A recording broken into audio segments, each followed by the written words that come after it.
Good morning guys, मैं कृष्णकांत त्रिपाठी कक्षा 11 की श्रृंखला में आगे के सवाल लेकर हाजिर हूँ। पिछले वीडियो में आपने 2 सवाल देख लिए थे। तीसरा सवाल है निम्नलिखित समुच्चयों को रोस्टर रूप में लिखिए। पहला उसका पार्ट है, एक समुच्चय दिया है x सच दैट x एक पूर्णांक है और x का मान -3 से बड़ा तथा 7 से छोटा है।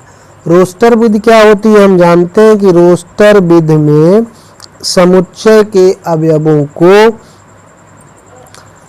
मझले कोष्ठक में लिखकर 2 क्रमागत अवयवों के बीच कामा लगा देते हैं। तो -3 से बड़ा पूर्णांक -2, -1, 0, 1, 2, 3, 4, 5 और 6। क्योंकि 7 से छोटे पूर्णांक लेने हैं तो कहाँ तक जाएगा? 6 तक। बस यही हमारा आंसर हो गया। 2 बी दिया गया है x सच दैट x संख्या 6 से कम प्राकृत संख्या है। प्राकृत संख्या है। अब हम जानते हैं 6 से कम प्राकृत संख्याएं कौन कौन सी होती हैं। प्राकृत संख्याएं कहाँ से शुरू होती? 1 से। 1, 2, 3, 4, 5। बस यही हमारा आंसर हो गया। तीसरा एक समुच्चय C दिया हुआ है x सच दैट x 2 अंकों की ऐसी प्राकृत संख्या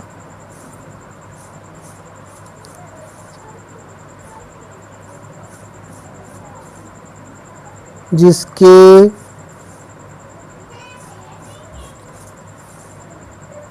अंकों का योगफल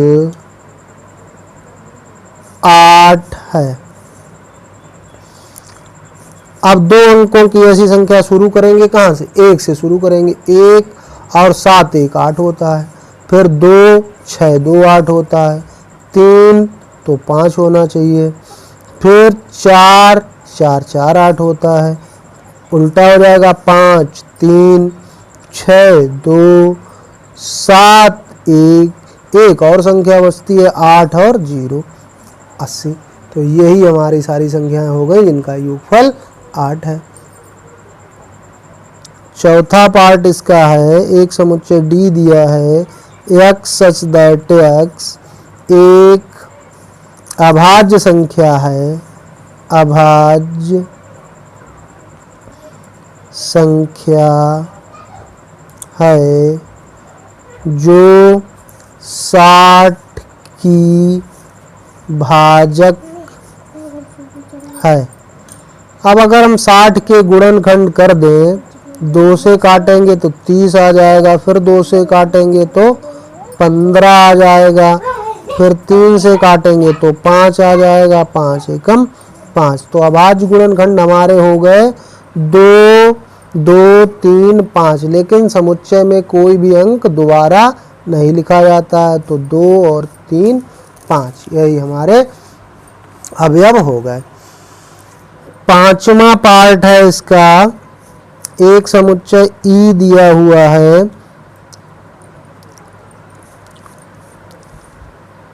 ट्रिगोनोमेट्री।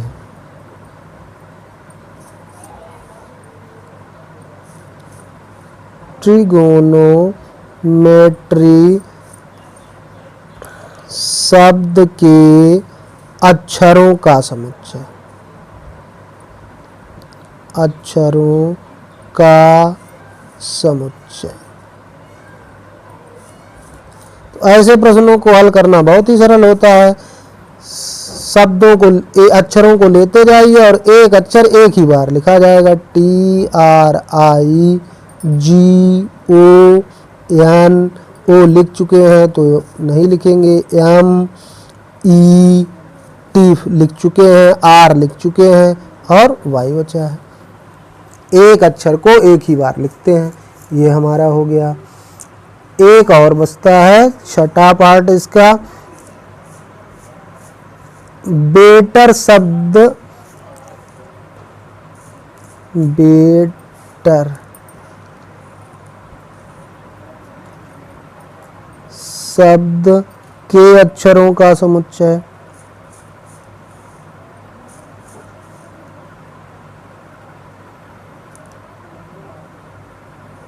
अक्षरों का समुच्चय। फिर वही करना है, एक एक अक्षर लेते जाएंगे, बी ई टी और आर, कोई अक्षर दोबारा रिपीट नहीं होगा। तो इस तरह से ये हमारा तीसरा प्रश्न हल होता है। अब हम देखते हैं चौथा प्रश्न। चौथा प्रश्न में समुच्चय निर्माण की दो विधियां बताई गई थी। समुच्चय निरूपण की दो विधियां, एक तो थी रोस्टर विधि और दूसरी थी समुच्चय निर्माण विधि।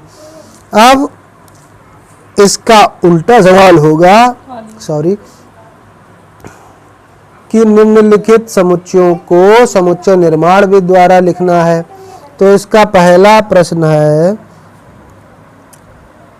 3, 6, 9, 12 एक समुच्चय के अवयव हैं। तो ये देख रहे हैं हम, 3 एकम 3, 3 दूनी 6, 3 त्रिका 9, 3 चक्को 12। कैसे लिखते हैं? इसका नियम होता है कि x सच दैट x बराबर 3n, 3 का गुणज है, n का मान क्या है? n एक प्राकृतिक संख्या है, कहाँ से लेके? 1 से लेके 4 तक।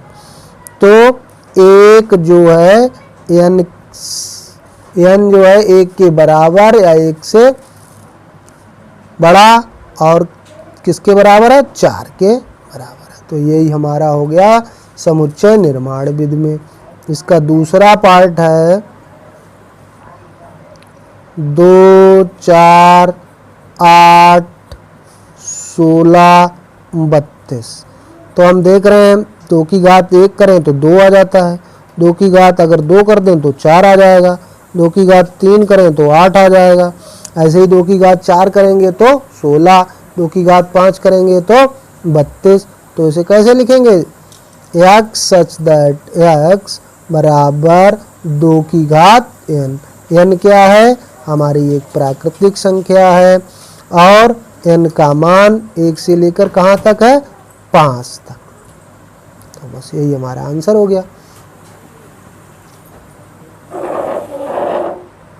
तीसरा पार्ट है इसका 5, 25, 125 और 625। तो हम देखते हैं कि 5 का अगर एक बार गुणा करें तो 5 एकम 5, 5 का अगर 2 बार गुणा कर देंगे तो 5 25, 5 का क्यूब कितना होता है? 125 और 5 घात 4 कितना होता है? 625। तो इसे कैसे लिख देंगे? x सच दैट x बराबर 5 पावर n। n क्या है? एक प्राकृतिक संख्या है और इसका मान 1 से लेके 4 तक। चौथा पार्ट इसका है 2, 4, 6 डॉट डॉट। तो ये क्या लिखी है? ये 2 से विभाजित होने वाली सभी सम संख्याएं लिखी हैं। तो क्या लिखेंगे? x सच दैट x एक सम प्राकृत संख्या है।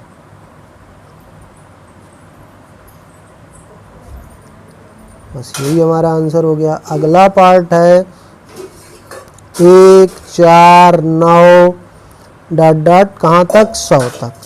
तो स्पष्ट रूप से दिखाई दे रहा है कि 1 का वर्ग 1, 2 का वर्ग 4, 3 का वर्ग 9। तो ये सारे वर्ग लिखे हुए हैं। कहाँ तक? 10 का वर्ग होता है 100। तो इसे कैसे लिखेंगे? x सच दैट x बराबर n स्क्वायर, जहाँ n क्या है? एक प्राकृतिक संख्या है और कहाँ से? 1 से लेकर 10 तक के वर्ग लिखे हुए हैं। ये हो गया हमारा चौथा सवाल। पांचवा सवाल इसका है 1,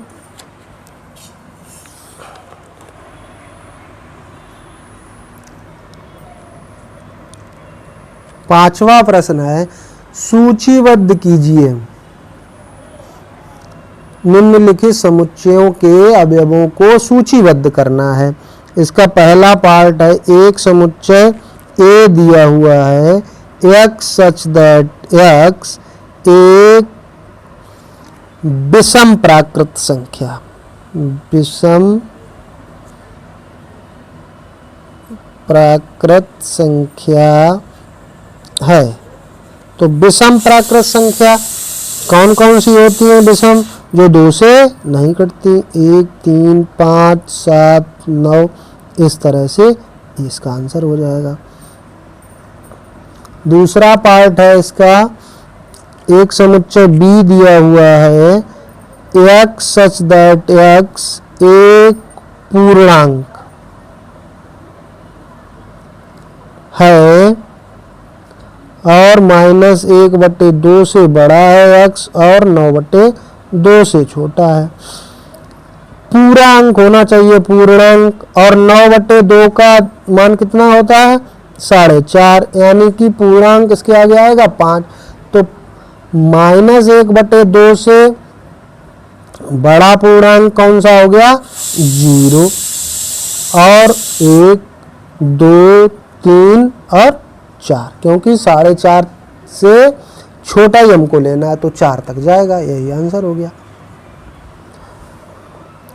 इसका तीसरा पार्ट है, समुच्चय एक सी दिया हुआ है, x सच दैट x एक पूर्णांक है,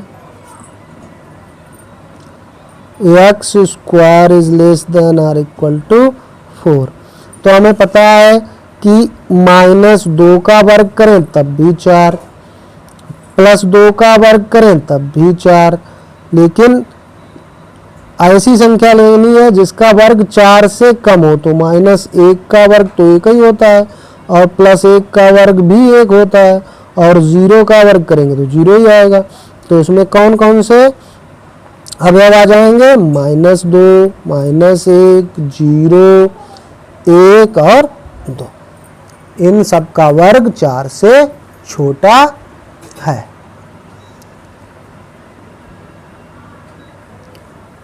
चौथा है हमारा, एक समुच्चय डी दिया हुआ है, x such that x loyal शब्द दिया हुआ है, का एक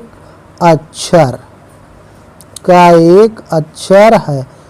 तो इसमें क्या होता है, हमें सिर्फ अक्षरों को अलग अलग कामा लगा के लिख देना होता है, और कोई भी अक्षर को रिपीट नहीं किया जाता है। पांचवा पार्ट इसका है, x सच दैट x वर्ष का ऐसा महीना जिसमें 31 दिन नहीं होते, जिसमें 31 दिन नहीं होते। इसको समझने का एक आसान तरीका है, हम अपनी ऐसी मुट्ठी बंद कर लेते हैं, और इसमें जो ऊपर महीना आता है, शुरू से चलते हैं, जनवरी, फरवरी, मार्च, अप्रैल, मई, जून, जुलाई, फिर शुरू से आ जाते हैं अगस्त, सितंबर, अक्टूबर, नवंबर, दिसंबर। तो जो गड्ढे में जाता है वो महीना फरवरी को छोड़ के 30 दिन का होगा, और जो ऊपर आता है वो 31 दिन का होगा। तो पहले तो फरवरी, मार्च, फिर ऊपर आएगा अप्रैल, मई, फिर ऊपर आएगा जून, जुलाई, अगस्त दोनों ऊपर आएंगे, फिर सितंबर, अक्टूबर ऊपर आएगा, नवंबर। बस यही हमारे महीने हो गए। छठा सवाल है इसका, एक समुच्चय f दिया है, x सच दैट x अंग्रेजी वर्णमाला का एक व्यंजन जो के से पहले आता है, के से पहले आता है। तो हमें अंग्रेजी वर्णमाला का व्यंजन लिखना है। के से पहले ए तो स्वर में है, तो बी, सी, डी। ई स्वर में है, एफ, जी, एच। आई स्वर में है और जे। इनको सभी अवयवों को छोटे क्रम में बी, सी, डी, एफ, जी, एच और जे। यही हमारा आंसर हो गया। अब इस एक्सरसाइज का लास्ट सवाल है। एक तरफ रोस्टर विध में दिए हैं समुच्चय और दूसरी तरफ निर्माण विध में दिए हुए हैं, तो इनको हमको मिलान करना है। पहला इसका है 1, 2, 3, 6। इसके सामने दिया हुआ है x सच दैट x एक अभाज्य संख्या है और 6 की भाजक है।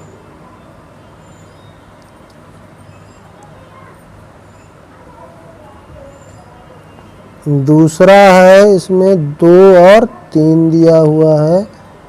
इसके सामने लिखा हुआ है x सच दैट x संख्या 10 से कम एक विषम प्राकृत संख्या। तीसरा पार्ट है M A T H E I C S। इसके सामने लिखा हुआ है x सच दैट x एक प्राकृत संख्या है और 6 की भाजक है। चौथा पार्ट लिखा हुआ है x such that x mathematics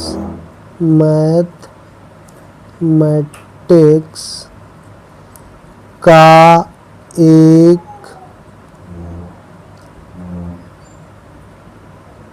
अक्षर है। इसके पहले लिखा हुआ है, इसके पहले लिख देते हैं 1 3 5 7 9 ये लिखा हुआ है। ये 4 पार्ट है, हमें मिलाना है। तो सीधे दिखाई दे रहा है कि मैथमेटिक्स ये किससे मिलेगा, ये डी वाला पार्ट हो गया। 1 3 5 7 9 ये क्या हो गया, ये हमारा हो गया 10 से कम प्राकृत संख्याएं हो गया। 2 3 क्या है, अभाज्य संख्याएं हैं जो 6 की भाजक हैं। और 1 2 3 6 क्या है, एक प्राकृत संख्या है जो 6 की भाजक है। तो इस प्रकार से हमने पहला किससे मिला है, सी से, दूसरा ए से और तीसरा डी से और चौथा पार्ट मिला हुआ है बी से। तो आप लोगों को इस प्रकार हमारी ये एक्सरसाइज खत्म होती है। आप लोगों को अगर समझ में आ रहा है तो हमारे चैनल को लाइक करिए, सब्सक्राइब जरूर करिए, अपने दोस्तों को बताइए और बेल आइकन जरूर दबा दीजिए, जिससे आपको टाइम टू टाइम नोटिफिकेशन मिलता रहे।